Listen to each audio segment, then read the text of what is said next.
Chainsaw Man. O anime do moleque de cabelo loiro que faz parte de um grupinho com a menina bonita e de um cara meio emo que aparenta não gostar muito dele. Ah não, pera, essa aqui é a sinopse de Naruto. Opa, meu nome é Guizos e bem, hoje vamos falar de Chainsaw Man, um dos melhores animes que estreou recentemente. E como um bom anime, ele tem várias coisas que fazem ele ser único. E talvez o que mais chame a atenção da maioria são a sua história e principalmente seus personagens marcantes e característicos. Cada um deles tendo seus próprios sonhos, objetivos e meios para conquistá-los. E acho que de longe, o personagem que mais tem um sonho que para muitos podem ser sem sentidos e vazios, mas na verdade carrega uma história muito triste e uma motivação tão sofrida quanto. No caso, o próprio protagonista, Denji. E bem, para entender as motivações do personagem, primeiro temos que passar pela história dele. O anime já se inicia mostrando que o Denji não tem nada.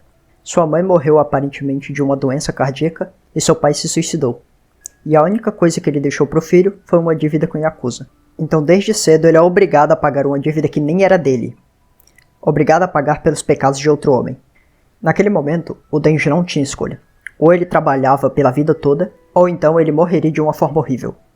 Mas então ele encontrou um demônio com uma motosserra na cabeça. Tudo estava dando errado para ele de uma só vez. E a única coisa que ele pede para aquele demônio é para matá-lo. Nas próprias palavras do Denji, se vai me matar, termine logo com isso. Eu já vou morrer mesmo. Mas ao ver que aquele demônio estava ferido, ele dá o seu sangue para o demônio se recuperar. Logo depois disso ele adota o demônio e dá o nome de Pochita, que passa a viver e a ajudar o Denji a matar outros demônios, para assim conseguir dinheiro para pagar um pouco da dívida que ele devia. E talvez pela primeira vez em sua vida ele ganhe um amigo, um demônio. Mas ainda assim, era a única coisa que ele se importava e que se importava com ele. E por vários e vários anos o Denji e o Pochita viveram na miséria. Eles não tinham dinheiro suficiente para comprar comida, nem para ter uma boa casa, nem para nada. O Denji teve que vender diversos de seus órgãos para conseguir ter dinheiro para sobreviver. Depois disso, algumas coisas acontecem e ele é chamado no meio da noite pelo chefe da Yakuza para fazer um trabalho. E o resto todos nós sabemos o que acontece. Mas o mais importante, depois de todo aquele massacre e ele ter se tornado o Chainsaw Man, a Makima chega logo em seguida e faz uma proposta para o Denji. E de início, a única coisa que parece é que tudo vai se repetir novamente na vida dele. Pois de novo ele tem que escolher entre as duas opções, morrer ou trabalhar para sempre. Só que dessa vez tem uma pequena diferença. Pela primeira vez em toda a sua vida, alguém cuidou dele. Em pouco tempo ele ganhou uma casa, comida e propósito.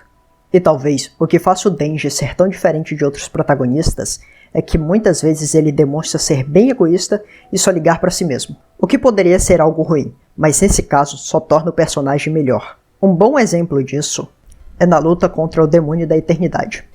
Todos os outros caçadores querem sacrificar o Denji para sair daquele lugar, e o Aki acaba salvando ele de um ataque da Kobenya, por saber que mesmo por motivos diferentes, ele ainda tem o mesmo objetivo que cada um deles ali. No caso do Aki, matar o demônio pistola. E mesmo depois disso tudo, o Denji decide se sacrificar. Mas lógico, ele não ia se deixar vencer tão facilmente. Ele vai lutar para sobreviver. Porém, naquele momento, ele não estava pensando somente nele mesmo, e sim em todos que estavam ali, mesmo que ele expresse isso de uma forma distorcida. E aproveitando o gancho, vamos falar da relação dele com o Aki. O Aki no início representa basicamente o público que assiste o anime. A única diferença é que nós sabemos o que o Denji passou. O Aki no começo aparenta não entender muito bem os objetivos do Denji. Para ele, não faz sentido alguém jogar sua vida fora por um sonho tão ruim. Mas isso é porque ele não sabe tudo que o Denji teve que passar. Ele não sabe que aquela é a única escolha que permitiria o Denji viver. E principalmente, ele não sabe que o Denji já se sente feliz o suficiente só por poder fazer coisas simples como tomar um bom banho, dormir numa cama quente e comer todos os dias. Na morte da Himeno, o Denji se questiona do porquê ele não conseguia ficar triste o suficiente por ela. Nisso ele se lembra do Pochita, e percebe que ele não chorou pela morte de nenhum de seus até então únicos amigos. E tem uma razão bem simples para isso na verdade.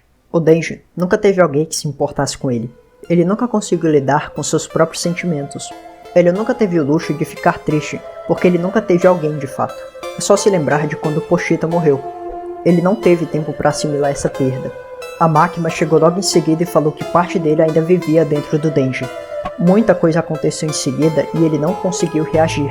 E no caso da Himeno, ele nem sequer criou um laço ao ponto de conseguir sentir a morte dela. E para aqueles que ainda assim acham o Denji um protagonista meia boca por ter um sonho entre aspas nojento, devo lembrá-los que não importa o quão louco ele esteja para conseguir esse objetivo, ele nunca se aproveitou de alguma situação para concluir o mesmo, porque o que ele quer na verdade é conquistar isso. Não foi o Denji que pediu para apertar os fios da Power se ajudasse ela, foi a Power que disse.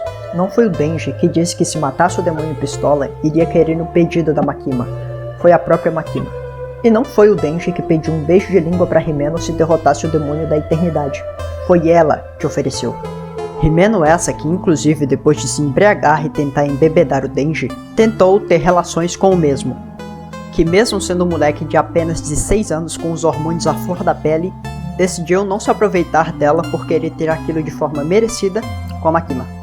E deixando um pouco de lado o objetivo do Denji, vamos falar um pouco sobre a amizade dele com outros personagens, em especial a Power e o Aki. Resumindo muito, depois de toda aquela confusão que rolou quando o grupinho do demônio da katana resolveu atacar, a Himeno morrer e a Makima ter que interferir diretamente, o Denji e a Power foram colocados sob a tutela do Kishibe, vulgo melhor caçador que eles têm na divisão, e no anime inteiro.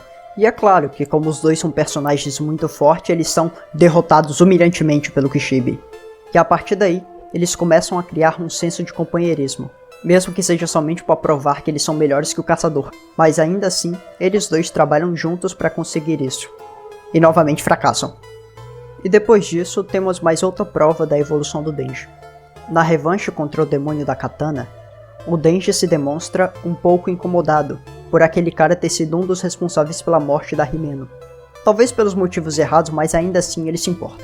E quando ele é questionado do porquê ele luta, ele responde que é para proteger a vida que ele tem hoje. Uma vida que ele nunca teve. E em seguida ele diz que mesmo tendo que conviver com o Aki e com a Power, ele até gosta.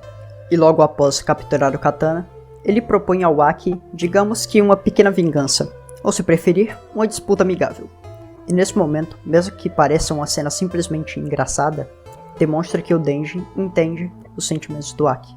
O personagem pode sim ter seus defeitos, não em escrita, mas sim em personalidade. Mas é isso que faz ele ser um bom protagonista e se destacar dos demais, porque erros tornam personagens mais humanos. E bem, é isso. Eu tentei fazer algo diferente, deixando o processo de um desenho meu de fundo. Então se gostou do vídeo, peço para que considere deixar o like e se inscrever no canal. No mais, obrigado por me assistir até aqui e até!